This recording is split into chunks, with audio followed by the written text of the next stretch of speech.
समस्तीपुर गांव में राम स्वरूप और उसकी पत्नी रमा रहते थे। राम स्वरूप बहुत ही ईमानदार व दयालु स्वभाव का था। दोनों बहुत ही खुशी से रहते थे। अरे सुनती हो रमा, जल्दी से खाना दे दो भाई, मुझे खेतों में जाना है। फसल पकना शुरू हो गई है। सुबह सुबह चिड़िया आ जाती है फसल खाने। हाँ हाँ, बस लाई अभी। अरे कितनी देर लगा दी खाना बनाने में। वहाँ दिन सर पर आ गया है और चिड़िया ने भी बहुत नुकसान कर दिया होगा।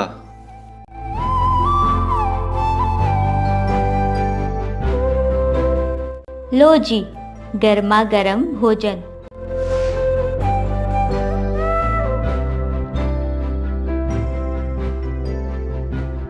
अरे वाह भाग्यवान, क्या स्वादिष्ट खाना बनाया है। अरे ज्यादा तारीफ मत करो मेरी, पेट भर के भोजन कर लो, फिर शाम को ही भोजन मिलेगा। चलो भाग्यवान, अब मैं चलता हूँ। ठीक है, जाओ जाओ। राम स्वरूप गाना गुनगुनाते हुए अपने खेतों की तरफ चल दिया।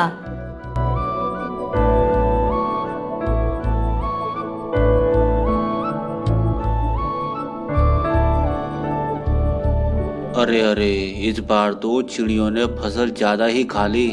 देखो तो गेहूं की कितनी बालियां काट दी हैं। खाते कम हैं और बर्बाद ज्यादा करते हैं। चलो कोई बात नहीं, बेचारे भूखे होंगे, खाने जाए भी कहाँ। थोड़ा अनाज चिड़ियों के नाम पे ही सही। पूरे दिन खेत की रखवाली करने के बाद राम स्वरूप घर की तरफ चल दिया।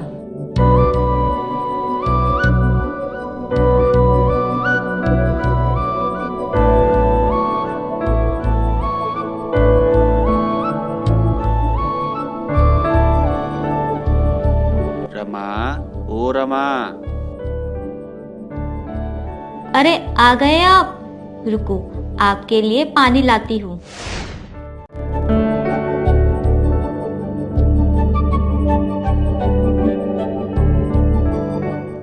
लो पानी पियो।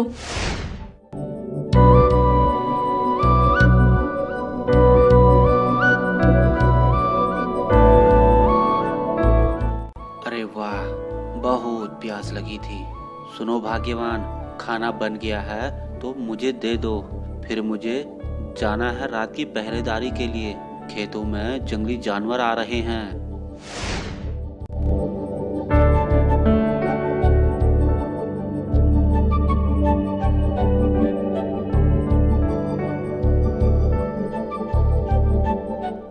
चलो भाग्यवान, अब मैं चलता हूँ। खाना खाकर राम स्वरूप फिर से खेतों में रात की पहरेदारी के लिए चल दिया।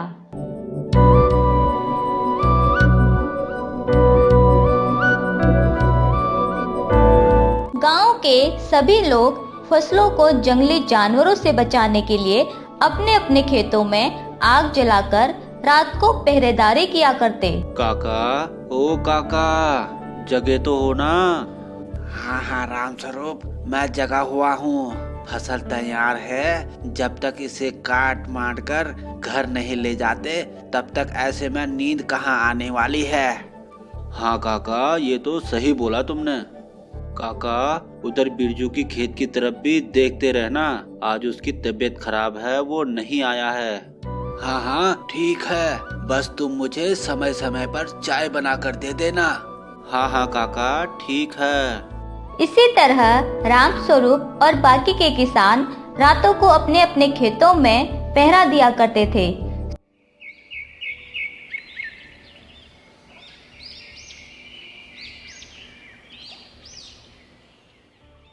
सुबह हुई और राम स्वरूप अपने घर की तरफ चल दिया। रमा, ओ रमा। आ गए आप, जाओ मुंह हाथ धो लो, मैं आपके लिए खाना लगा देती हूँ। अरे भाग्यवान, फसल तैयार हो गई है। हमें कुछ आदमियों को लगाकर खेतों का काम जल्दी निपटाना होगा। ठीक है, मैं कल ही गांव में काम करने वालों को बोल आती हूँ। परसों से फसल काटना शुरू कर देते हैं। हाँ हाँ ठीक है, क्योंकि मौसम का कोई भरोसा नहीं है। अगर एक बार बारिश हो गई तो फिर हमारी इतने दिनों की सारी मेहनत बेकार हो जाएगी। राम स्वरूप ने कुछ ही दिनों में सारी फसल कटवा कर मार दी। रमा, इस बार फसल पिछली बार से अच्छी निकली है। होंगे क्यों नहीं, इस बार मेहनत में रात दिन एक जो कर दिया था।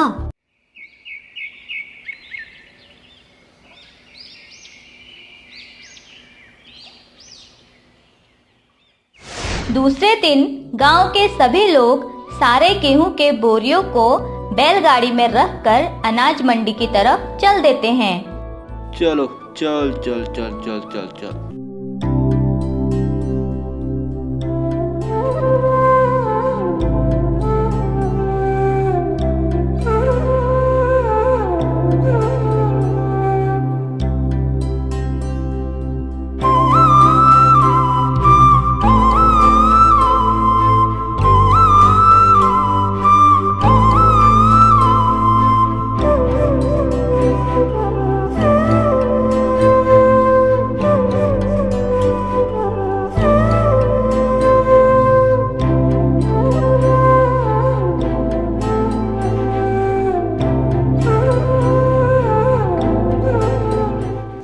अरे भाइयों, अपनी अपनी बैलगाड़ी इस तरफ लगा दो।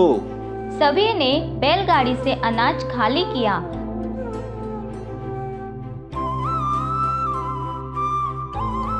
राम स्वरूप ने लाला को गेहूं का सैंपल दिया। अरे वाह राम स्वरूप, इस बार तुम्हारे गेहूं तो मोती जैसे हुए हैं।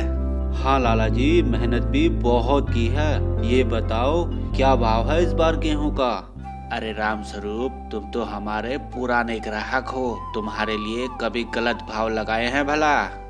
अरे सुनो, जल्दी से राम स्वरूप और उनके सभी गांव वालों के गेहूं का वजन तोल के बताओ कितना हुआ। इस बार राम स्वरूप की फसल अच्छी हुई थी, जिसकी वजह से उसे अपनी फसल के अच्छे दाम भी मिल गए। देखो राम स्वरूप, मैंने सब का हिसाब कर दिया है, बस तुम ही बचे हो और पैसे भी खत्म हो गए हैं। तुम कल आना और अपने पैसे ले जाना। इस बार तुम्हारी फसल के पूरे 10,000 हुए हैं। ठीक है लाला जी, मैं कल आता हूँ। राम स्वरूप और बाकी के सभी लोग अपनी अपनी बैलगाड़ियों में घर की तरफ चल दिए।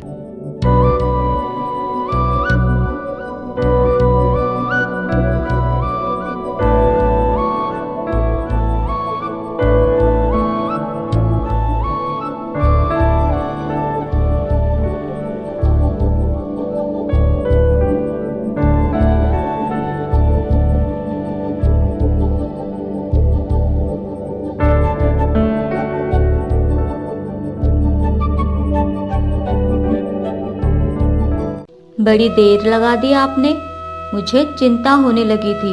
अरे रमा, हो जाती है देर, पता ही है तुम्हें। काम ही ऐसा है हमारा कि दिन रात नहीं देखा जाता। अच्छा सुनो रमा, बैलों को गुड़ खिला देना, आज इन्होंने बहुत मेहनत की है।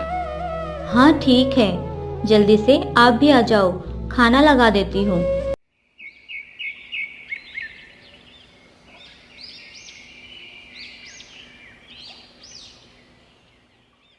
रमा, मैं मंडी जा रहा हूँ पैसे लेने। ठीक है, जाइए। अच्छा सुनिए, वापस आते समय बाजार से मिठाई लेकर आना, अब तो फसल भी बेच दी है। ठीक है भाग्यवान, ठीक है, ले आऊंगा तुम्हारे लिए मिठाई। और बताओ क्या चाहिए तुम्हें? बस बस, आप बस मिठाई लेकर आना, बाकी मुझे कुछ नहीं चाहिए। ठीक है, अब मैं चलता हूँ। राम स्वरूप पैसे लेने अनाज मंडी की तरफ चल दिया।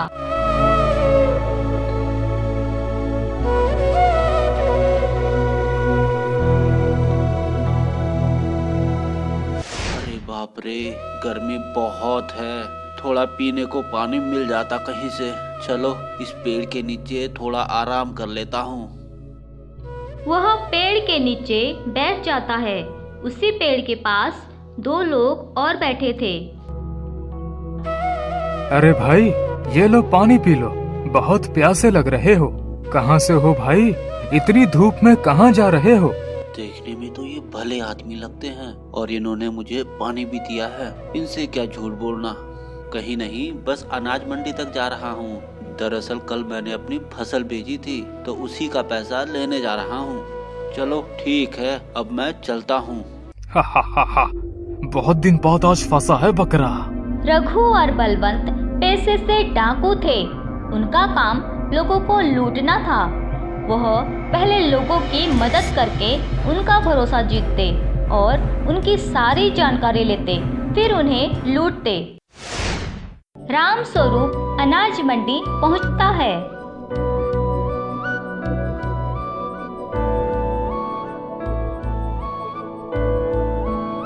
आओ भाई रामस्वरूप, आओ आओ, मैं तुम्हारा ही इंतजार कर रहा था। ये लो तुम्हारे पैसे। ठीक है लाला जी, मैं चलता हूँ।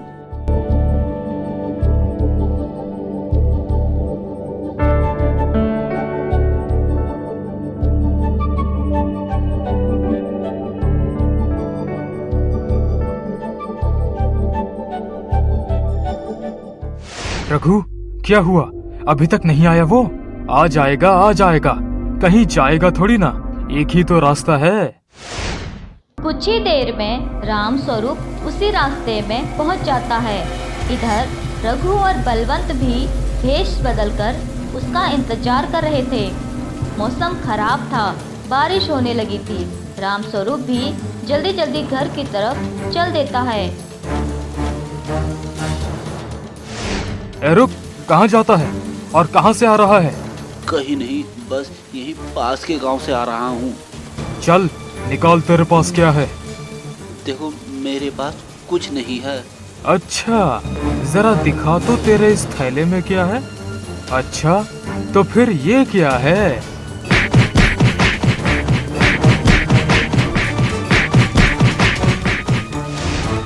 अब इसका क्या करे भाई?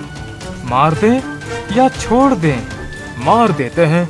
वैसे भी अभी अंधेरा भी है और बारिश भी हो रही है, हमें कौन देख रहा है? तुम मुझे मार दोगे तो मेरी गवाही देने वाले बहुत हैं। देख रहे हो, वो देख रहे हैं सब कुछ। कौन देख रहा है? देखो उधर, वो बारिश के बुलबुले, वो गवाही देंगे मेरी मौत का। देख, इसे लगता है ये पागल हो गया है। कैसी बहकी बहकी बातें कर रहा है। हमने इसकी पूरी फसल के पैसे ले लिए हैं, शायद तभी ये पागल हो गया है। अब इसे मार के क्या करें, छोड़ देते हैं। चलो अब चलते हैं। चल, अब अपने इन बारिश के बुलबुलों से ही बात करते रहना। रघु, इसकी खबर किसी को कानों कान नहीं होने पाए। अरे आज तक पता लगा है भला, जो अब लगेगा। इसके बाद दोनों वहां से चले जाते हैं। राम स्वरूप भी जैसे तैसे अपने घर पहुंच जाता है। भाग्यवान, ओ भाग्यवान, ये लो।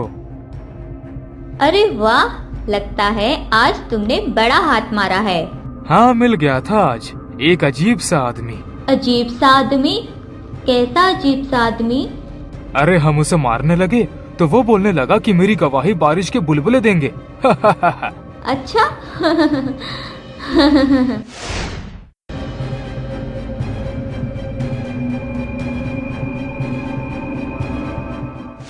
अरे ये क्या हुआ?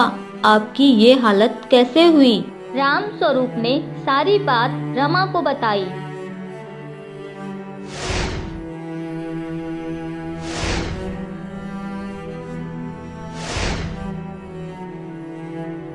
हे भगवान, ये क्या हो गया?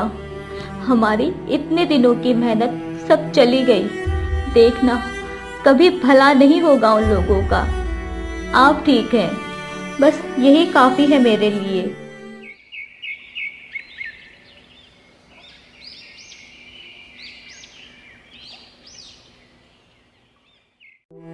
दूसरे दिन राम स्वरूप चुपचाप गांव के मुखिया के पास गया।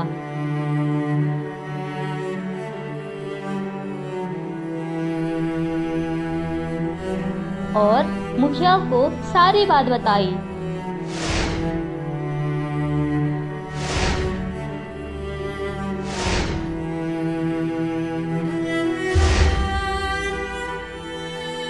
गांव का मुखिया बहुत ही उदार स्वभाव का था। उसके पास जो कोई भी मदद मांगने आता, वह उसे कभी मना नहीं करता। ठीक है राम स्वरूप, अब तुम अपने घर जाओ, और हाँ, ये बात किसी को मत बताना। इसे मैं अब अपने तरीके से देखता हूँ। मुखिया ने अपने आदमियों को बुलाया और उन्हें इस काम पर लगा दिया। जी मालिक।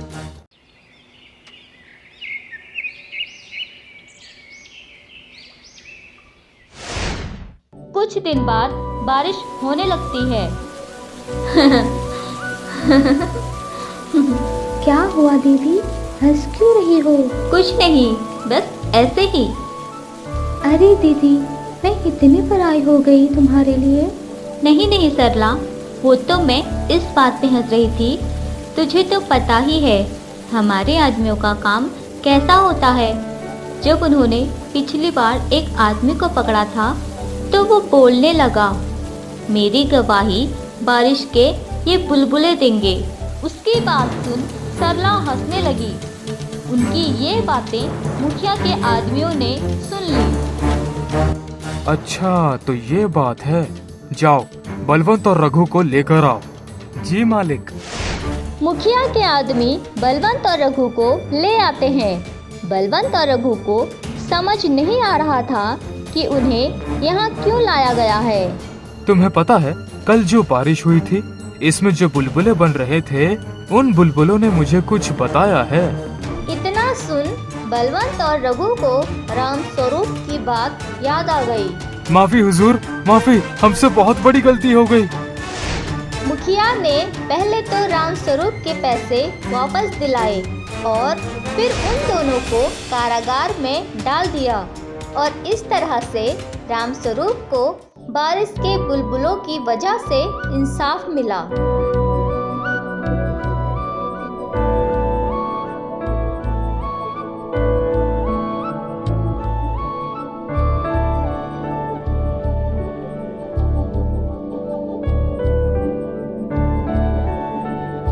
तो दोस्तों, ये थी हमारी आज की मनोरंजक कहानी। आपको हमारी ये कहानी पसंद आई हो तो हमारे चैनल को जरूर सब्सक्राइब कीजिए, और हाँ, बेल आइकन दबाना ना भूलिएगा। ऐसे ही मजेदार किस्से कहानियों के साथ मिलते रहेंगे हम आपसे।